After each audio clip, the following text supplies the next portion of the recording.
Corona virus पर आज दिन भर की तमाम बड़ी खबरों की अगर बात करें दोस्तों, तो कोरोना को लेकर 15 बड़ी खबरें हम आपको इस वीडियो में बताएंगे। ताजा आंकड़ों के साथ साथ अभी कोरोना को लेकर क्या नए अपडेट्स चल रहे हैं। पहली खबर आप देख सकते हैं कि सस्ती हुई कोरोना के इलाज में असरदार करने वाली ये दवा, अब आखिर इसकी कीमत कितनी है। जी हाँ, तो आपको बता दूं कि पूरी दुनिया में कोरोना वायरस के मामले बढ़ते जा रहे हैं। हालांकि इसकी वैक्सीन और दवा को लेकर अच्छी खबरें भी आना शुरू हो गई है। दवा निर्माता ग्लेनमार्क फार्मास्यूटिकल्स ने कोरोना वायरस के लिए कारगर मानी जा रही अपनी एंटी वायरल दवा फेविपिराविर की कीमत को 27% तक घटा दिया। आपको बता दें, ग्लेनमार्क ने इस दवा को फेविफ्लू के नाम से जून के महीने में लॉन्च किया था। तो ये अच्छी बात है। पहले इसकी कीमत 103 रुपए थी, लेकिन अब ये आपको 75 रुपए में इसकी टेबलेट मिल जाएगी। साथ ही अपडेट है कि कोरोना से देश का हाल बेहाल चल रहा है। 9 लाख के करीब कुल मरीजों की संख्या पहुंच चुकी है। पिछले 24 घंटों के दौरान तकरीबन 29,000 नए मामले देखे गए। जहाँ भारत में अभी कोरोना वायरस के ताजा आंकड़ों की अगर बात करें ना, तो 24 घंटों में सबसे ज्यादा नए मामले सामने आए 28,701। 500 मरीजों की मौत हुई। देश भर में अब तक 8.78 लाख मरीज टोटल संक्रमित हो चुके हैं। एग्जैक्ट आंकड़ों की बात करें तो 8,78,254 टोटल संक्रमित लोगों की संख्या हो गई है,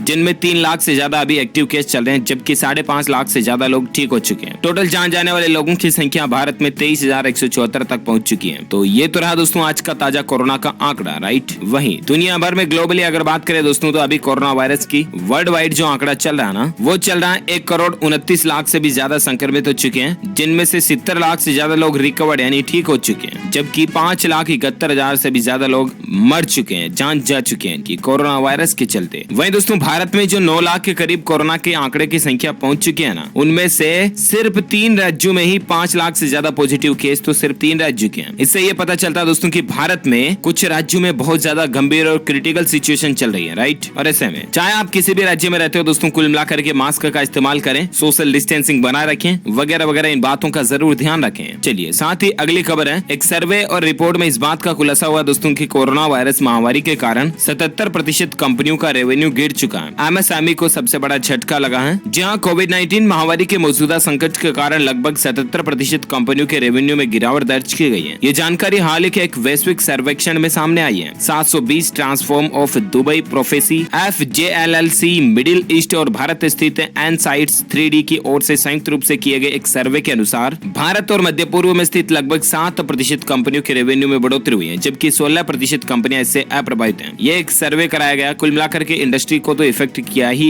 इस कोरोना वायरस ने, लेकिन इसी बीच एक राहत की खबर देख पा रहे होंगे कि कोरोना वायरस कमजोर हो रहा है। यहाँ 3 दिन में 50% से ज्यादा मरीज ठीक हो चुके हैं। हम बात करें दोस्तों उत्तर प्रदेश के गोरखपुर शहर की, जहाँ भले ही कोरोना मरीजों की संख्या लगातार बढ़ती जा रही हो, मरीजों के ठीक होने की रफ्तार भी उससे ज्यादा बढ़ी है। 50% अलक्षणिक मरीज केवल 2 से 3 दिनों में ठीक हो चुके हैं। इन मरीजों में कोरोना के कोई खास लक्षण तो नहीं नजर आए, जबकि पहले अलक्षणिक मरीजों को ठीक होने में कम से कम 1 सप्ताह का समय लगता था। वहीं अब ये सिर्फ 2 से 3 दिन में ही ठीक हो रहे हैं, तो ये वाकई में अच्छी बात है। चलिए साथ ही कोरोना महामारी के बीच दोस्तों चाइना और अमेरिका के बीच में एक बार फिर से अनबनी देखने को मिली है। अब अमेरिकी अधिकारियों पर चाइना ने कुछ पाबंदी लगा दी है। जी हाँ, चीन के विदेश मंत्रालय ने सोमवार को कहा दोस्तों कि चीन सरकार शिनजियांग से जुड़े विषयों पर गलत व्यवहार करने वाले अमेरिकी व्यक्तियों और संस्थाओं पर प्रतिबंध लगाने जा रही है। इस फैसले के तहत चीन ने अमेरिकी senator Marco Rubio, Ted Cruz, Chris Smith और कई सारे इन पर प्रतिबंध लगा दिए हैं। तो ये मसला चल रहा है चाइना के बीच और अमेरिका के बीच। भारत भी चाइना को मुंह तोड़ जवाब देना आपको पता ही होगा। अच्छा, इसी बीच अगला अपडेट आता है दोस्तों, आपने हाल ही में 1-2 दिन पहले खबर देखी होगी कि बॉलीवुड के बादशाह, शहंशाह, बिग बी कहे जाने वाले अमिताभ बच्चन जी को भी कोरोना हो चुका है, राइट। लेकिन अच्छी बात है, राहत की बात यह कि अब उनकी तबीयत स्थिर है, इलाज पर अच्छे रेस्पॉन्स भी मिल रहे हैं। वहीं दोस्तों बॉलीवुड के अंदर अमिताभ बच्चन के परिवार में अमिताभ बच्चन जी के अलावा अभिषेक बच्चन, ऐश्वर्या राय और उनकी 8 साल की बेटी आराध्या बच्चन भी कोरोना पॉजिटिव पाई गई है। हालांकि जया बच्चन की रिपोर्ट नेगेटिव आई है। पल पल की खबर अपडेट जानने के लिए आप जुड़े रहेगा हमारे साथ DLS न्यूज के ऊपर। चलिए साथ ही अगली खबर आप देख सकते हैं कि अमिताभ बच्चन की हालत स्थिर है। दवाओं पर अभिनेता की बॉडी कर रही बेहतर रिस्पॉन्स, ये तो राहत की बात है। लेकिन इसी बीच आपको बता दें कि बॉलीवुड में कोरोना कई जगहों पर पहुंच चुका है। पहले अमिताभ बच्चन को हुआ और फिर अनुपम खेर के परिवार में भी कोरोना ने दस्तक दे दी है। जहां रविवार को नानावटी अस्पताल और सरकारी स्वास्थ्य अधिकारियों ने कहा दोस्तों कि दोनों अभिनेता पिता और पुत्र की हालत स्थिर है। 77 वर्षीय मेगा स्टार ने कोरोना पॉजिटिव होने के बारे में खुद शनिवार को एक ट्वीट करके बात की जानकारी दी थी। लेकिन इसी बीच दोस्तों बॉलीवुड के अंदर कई जगहों पर कोरोना ने दस्तक दे दी है। जैसा कि मैंने आपको बताया, अनुपम खेर के घर में भी कोरोना पहुंच चुका है। उनकी मां और भाई समेत परिवार के 4 लोग कोरोना से पॉजिटिव यानी कि संक्रमित पाए गए। कुछ दिन पहले करण जौहर ने भी अपने स्टाफ के एक सदस्य को कोरोना पॉजिटिव होने की रिपोर्ट दी थी, बताया था उनको। तो ये कुछ मसला चल रहा है बॉलीवुड इंडस्ट्री के अंदर कोरोना को लेकर। लेकर, राइट। चलिए इसी बीच अपडेट देख सकते हैं कि आइसोलेशन वार्ड में शिफ्ट हुई अनुपम खेर की मां, परिवार के 4 सदस्य कोरोना से जंग लड़ रहे हैं। हम सभी उनकी बेहतर स्वास्थ्य के लिए और जल्द से जल्द स्वस्थ हेल्दी होने के लिए कामना करते हैं, प्रे करते हैं, आप भी जरूर कीजिएगा। साथ ही खबर है दोस्तों की कोरोना से मिलेगी मुक्ति। वैक्सीन बनाने में इस देश ने बाजी मार ली है, सबसे पहले सफल ह्यूमन ट्रायल भी कर लिया। जी हाँ, आपको पता होगा दोस्तों की दुनिया भर के वैज्ञानिक कोरोना के इलाज के लिए जुटे हुए हैं। पूरी दुनिया इस कोरोना वायरस से जूझ रही है, लेकिन इस बीच एक अच्छी खबर सामने आई है। बताया जा रहा है दोस्तों की रूस ने, जहाँ रूस देश जो है ना, उसने कोरोना वैक्सीन का सफल परीक्षण कर लिया। रूस के सेचेनोव यूनिवर्सिटी ने कोरोना वैक्सीन का सफल ट्रायल करने का दावा किया है। इसके बाद से एक बार फिर लोगों में उम्मीद जगी है। जी हाँ, रूस में दुनिया की पहली कोरोना वायरस का सफल टेस्टिंग देखा गया, इंसानों के लिए पूरी तरह सुरक्षित पाएगी। जी हाँ दोस्तों, रूस की सेचेनोव यूनिवर्सिटी ने 13 तारीख को दुनिया की पहली कोरोना वायरस वैक्सीन का सफलतापूर्वक परीक्षण पूरा किया। ट्रांसलेशन मेडिसिन एंड बायोटेक्नोलॉजी वुतिम तारासोव संस्थान के निदेशक ने बताया कि जिन लोगों पर इस वैक्सीन का परीक्षण किया गया, उनमें पहले समूह को बुधवार को तथा दूसरे समूह को 20 जुलाई को अस्पताल से छुट्टी दी जाएगी। उन्होंने कहा कि सेचेनोव यूनिवर्सिटी ने स्वयं सेवियों पर विश्व की पहली कोरोना वायरस वैक्सीन का सफलतापूर्वक परीक्षण पूरा कर लिया। रूस के the Gamaleya Institute of Epidemiology and Microbiology द्वारा विकसित की गई इस वैक्सीन के चिकित्सकीय परीक्षण की शुरुआत 18 जून से हो चुकी है। तो ये राहत की बात है। देखते हैं इस वैक्सीन को लेकर WHO यानी कि वर्ल्ड हेल्थ ऑर्गेनाइजेशन की तरफ से और ऑफिशियली क्या अपडेट आता है, मैं आपको बताऊंगा जरूर DLS न्यूज के ऊपर। इसके लिए आप मुझसे जुड़े रहेगा, चैनल को सब्सक्राइब करके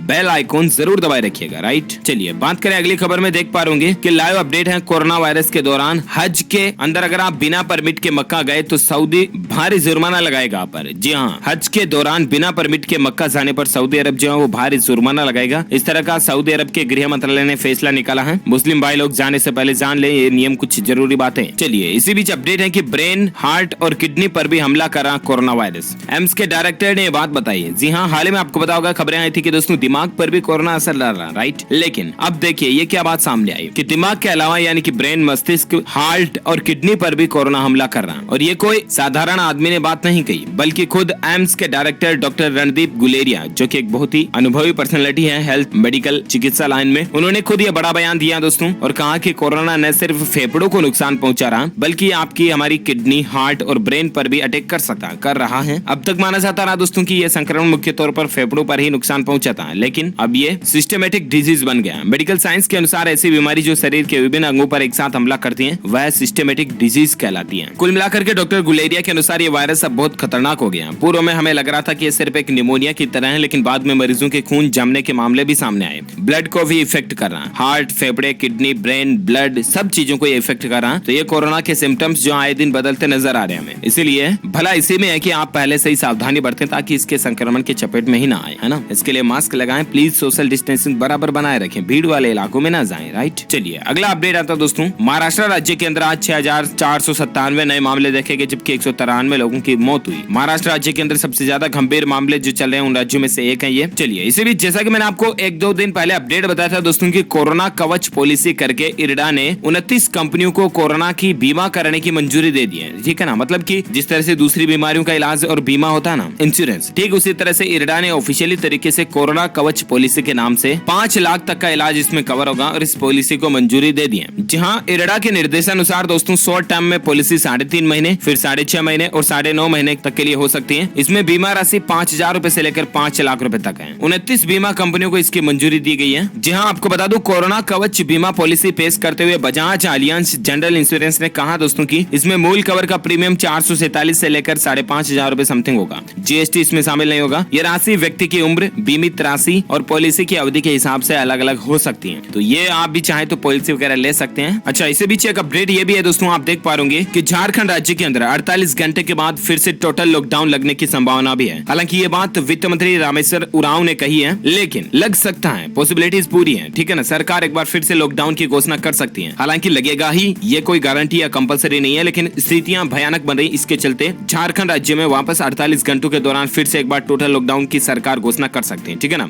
ये तो रहा ये अपडेट, लेकिन मैं आपको बता दूं कि कई राज्य सरकारें ऑलरेडी लॉकडाउन लगा चुकी हैं, घोषणा भी कर चुकी हैं। कई राज्य सरकारें 15 जुलाई तक, कई 23 जुलाई तक, कई 31 जुलाई तक भी लॉकडाउन लगा चुकी हैं। तो इसके बारे में मैं आपको डिटेल जानकारी ऑलरेडी मॉर्निंग के टुडे ब्रेकिंग न्यूज अपडेट के वीडियो में बता चुका हूं। कल में और आज में जो दोनों मॉर्निंग के वीडियो थे 13 और 12 तारीख के, उनमें आप चेक कर लीजिएगा। स्टेट वाइज पूरी लिस्ट मैंने आपको to the complete point to point wise बताई है कि कौन कौन से राज्यों के कौन कौन से शहरों में लॉकडाउन वगैरह लगा। तो ये आप चेक कर लीजिएगा DLS न्यूज चैनल के ऊपर जाकर। करके। ओके दोस्तों, तो ये आज दिन भर के कोरोना अपडेट्स की बड़ी खबरें और मुख्य समाचार हेडलाइंस न्यूज आपको जानने मिले होंगे। वैसे आप मुझे नीचे कमेंट करके बताइएगा कि आप कौन से राज्य में रहते हैं, ताकि मैं आपके राज्य के समाचार भी आपके मोबाइल तक पहुंचा पाऊंगा। दिल से इस वीडियो को लाइक करना, ज्यादा से ज्यादा अपने दोस्तों के साथ फेसबुक और व्हाट्सएप पर शेयर भी करना। और हाँ, अगर आप DLS न्यूज चैनल पर पहली बार आए ना, तो फिर चैनल को सब्सक्राइब करके बेल आइकन जरूर दबा देना, ताकि आप और हम आपस में जुड़े रहेंगे और रोजाना एक दूसरे के साथ काम की खबरें शेयर कर पाएंगे। Thank you, take care, good bye, जय हिंद, जय भारत, वंदे मातरम।